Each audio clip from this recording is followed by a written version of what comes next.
क्षीर सागर में भगवान विष्णु शेष शैया पर विश्राम कर रहे हैं और लक्ष्मी जी उनके पैर दबा रही हैं।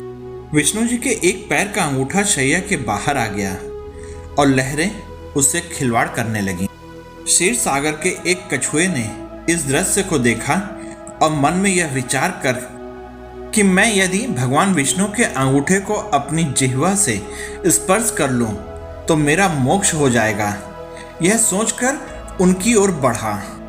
उसे भगवान के विष्णु की ओर आते हुए शेषनाग ने देख लिया और कछुए को भगाने के लिए जोर से फुफकारा। फुफकार सुनकर कछुआ भागकर छुप गया। कुछ समय पश्चात जब शेषनाग जी का ध्यान हट गया तो उसने पुनः प्रयास किया, पर इस बार लक्ष्मी जी की दृष्टि उस पर पड़ गई और उन्होंने उसे भगा दिया। इस प्रकार उस कछुए ने अनेकों प्रयास किए, पर शेषनाग और लक्ष्मी माता के कारण उसे सफलता नहीं मिली। यहाँ तक कि सृष्टि की रचना हो गई और सतयुग बीत जाने के बाद त्रेता युग आ गया।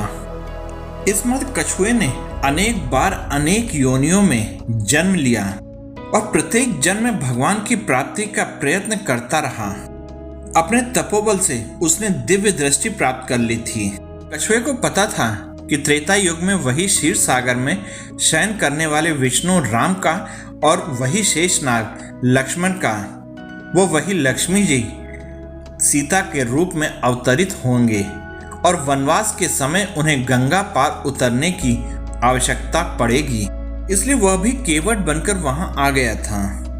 एक युग से भी अधिक काल तक तपस्या करने के कारण उसने प्रभु के सारे मर्म जान लिए थे। इसलिए उसने राम जी से कहा था कि मैं आपका मर्म जानता हूँ। संत तुलसीदास जी भी इस तथ्य को जानते थे, इसलिए अपनी चौपाई में केवट के मुख से कहलवाया कि कहें तुम्हार मरमो मैं जाना। केवल इतना ही नहीं, इस बार केवट इस अवसर को किसी भी प्रकार हाथ से जाने नहीं देना चाहता था। उसे याद था कि शेषनाग क्रोध करके फुफकारते थे और मैं डर जाता था। अब की बार वे लक्ष्मण के रूप में मुझ पर अपना बाण भी चला सकते हैं, पर इस बार उसने अपने भय का त्याग कर दिया था। लक्ष्मण के तीर से मर जाना उसे स्वीकार था, पर इस अवसर को खो देना नहीं। इसलिए विद्वान संत श्री तुलसीदास जी ने, हे नाथ, मैं चरण कमल धोकर आप लोगों को नाव पर चढ़ा लूंगा। मैं आपसे उतराई भी नहीं चाहता।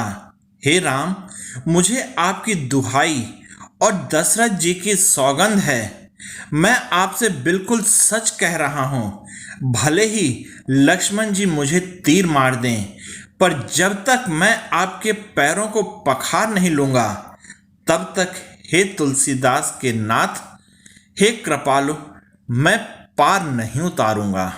तुलसीदास जी आगे और लिखते हैं, केवट के प्रेम से लपेटे हुए अटपटे वचन को सुनकर करुणा के धाम श्री रामचंद्र जी जानकी जी और लक्ष्मण जी की ओर देखकर हंसे, जैसे वे उनसे पूछ रहे हों, कहो अब क्या करूं।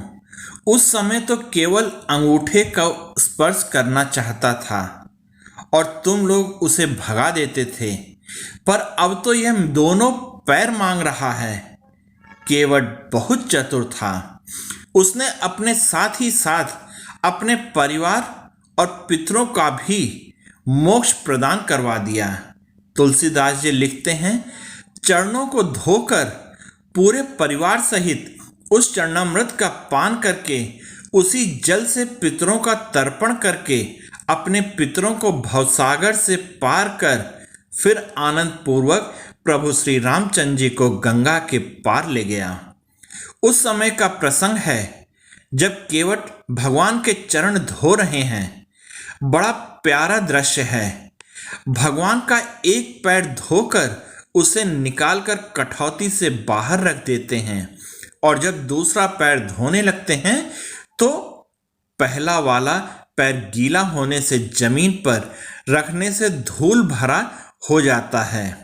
केवट दूसरा पैर बाहर रखते हैं और पहले वाले को फिर धोते हैं।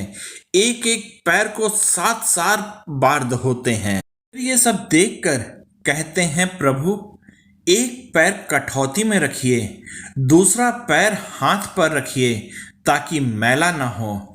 जब भगवान ऐसा ही करते हैं तो जरा सोचिए क्या स्थिति होगी यदि एक पैर कठौती में और दूसरा केवट के हाथों में। भगवान दोनों पैरों से खड़े भी नहीं हो पाते हैं और बोले, केवट मैं गिर जाऊंगा।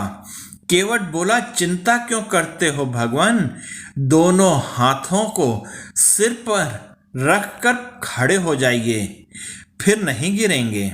जैसे कोई छोटा बच्चा है, जब उसकी माँ उसे स्नान कराती है तो बच्चा माँ के सिर पर हाथ रखकर खड़ा हो जाता है। भगवान भी आज वैसे ही खड़े हैं। भगवान केवट से बोले, भैया केवट, मेरे अंदर का अभिमान आज टूट गया। केवट बोला, प्रभु क्या कह रहे हैं? भगवान बोले, सच कह रहा हूँ केवट, अभी तक मेरे अंदर अभिमान था कि मैं भक्त को गिरने से बचाता हूँ। आज पता चला कि भक्त भी भगवान को गिरने से बचाता है। अगर आप लोगों को यह कहानी पसंद आई तो कृपया लाइक, शेयर और सब्सक्राइब कीजिएगा। साथ ही आप इस कहानी में मेरे साथ बने रहे, इसके लिए आप सबका बहुत बहुत हृदय से धन्यवाद और जय हिंद दोस्तों।